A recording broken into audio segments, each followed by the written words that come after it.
EFDD, David Coburn. Thank you, Mr. Chairman. Well, I've never had such a lot of socialist bilge in my life. Number one, Miss Scott Cato. Well, I don't think what you said is very patriotic, but then again, I don't expect that from you. I wonder if the people who voted for you realise how unpatriotic you were.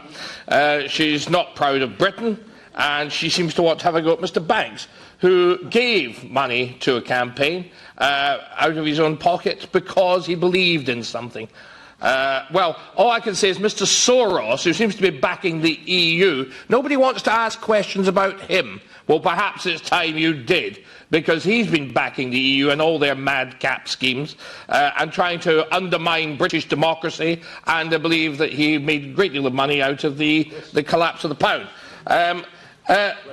Well, I'm getting to that, sir. Under British law, may I point out to the lady from The Guardian, British company directors are obliged to minimise the taxes of their shareholders. That is the way we do things in Britain. That's why our economy is successful. Property rights and their protection are central to the purpose and function of the state. The EU seeks legitimacy by claiming to protect property with Byzantine rights. One recent example are the claiming protection data and the General Data Protection Regulation and the protection of intellectual property, the link tax, that was passed by the committee yesterday. You're not really interested in protecting property. The GDPR and the link tax just ruses, really, to hide the EU's desire to interfere in everyone's private life. We have proof here. Rather than protecting property rights and the data collected in the Paradise Papers, you abuse them for political gain. And from what I've heard, no crimes were committed. Most interesting. This committee is more concerned with virtue signalling rather than property. Right. I'd like to know, well, most importantly from the lady from The Guardian, how she thinks that business could possibly survive if every employee goes about blabbing about everything in the company. How in the name of goodness? Obviously, you've never had any experience of business, or you'd realise it would be impossible to conduct business or banking or anything else if there was not confidentiality. And they must have to face the test of the law. If they're going to make remarks or they're going to say things about companies, they must face the rigour of the law about this, as should journalists. If they're willing to say something, they should back it up, and there should be some risk. Otherwise, you just go around destroying people's characters with no effort whatsoever, and no risk to yourselves. Yeah. Those are my questions, sir. Okay, thank you. Mrs. Garside, please. I'm not sure which one to tackle first, or which were the questions, but I might pick up your point about our right to information about what's going on inside companies and inside the structures set up by private individuals to manage their wealth. I think that private information has to be private, has to be guarded under the law. We all have a right to privacy in our affairs, but that also, and the law does this, has to be balanced with public interest. You say that no illegality was exposed within the Paradise Papers. There were cases of tax avoidance that was challengeable in court.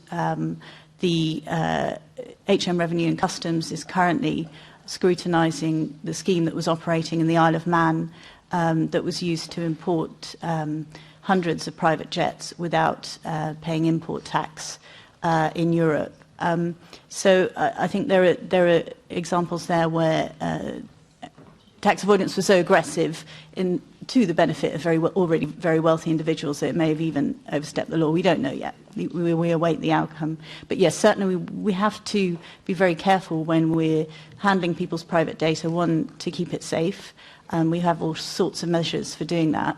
To delete material that we don't think has any public interest, so we try not to hold on to that sort of material.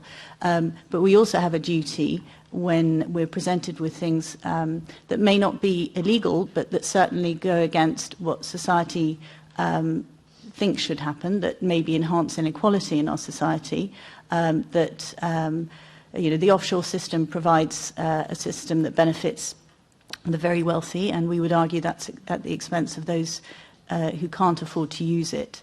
And so it's not just a question of was there any illegal behaviour, but was there behaviour that was morally wrong, that was unethical, that was aggressive, and should we be pushing for reforming that system? And I think that the Paradise Papers have shown that we should be pushing for reforms, and we were right to interrogate that data.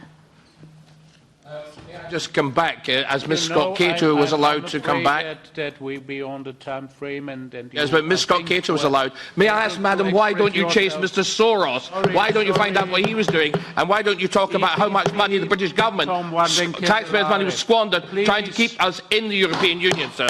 Madam. Thank you. The Greens, Molly Scott Cato, please. Thank you very much, Chair. And I'd also like to start by thanking Juliet and her colleagues at The Guardian for the really excellent work they're doing defending the rule of law and various other issues. I'm not feeling proud about everything about Britain at the moment, but she and her colleagues are making me feel very proud. And I'd like to develop this theme of the link between Brexit and tax avoidance, and the link between the so-called bad boys of Brexit in particular, as evidenced by the Paradise Papers. So we know that many of the proponents of Brexit were found in the Paradise Papers and that they have strong offshore connections.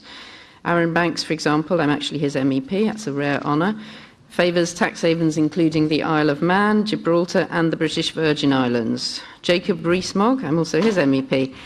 His investment fund is managed via subsidiaries in the Cayman Islands and Singapore. Meanwhile, Lord Ashcroft achieved notoriety through exploiting the UK's non-dom tax status, and he also featured prominently in the Paradise Papers.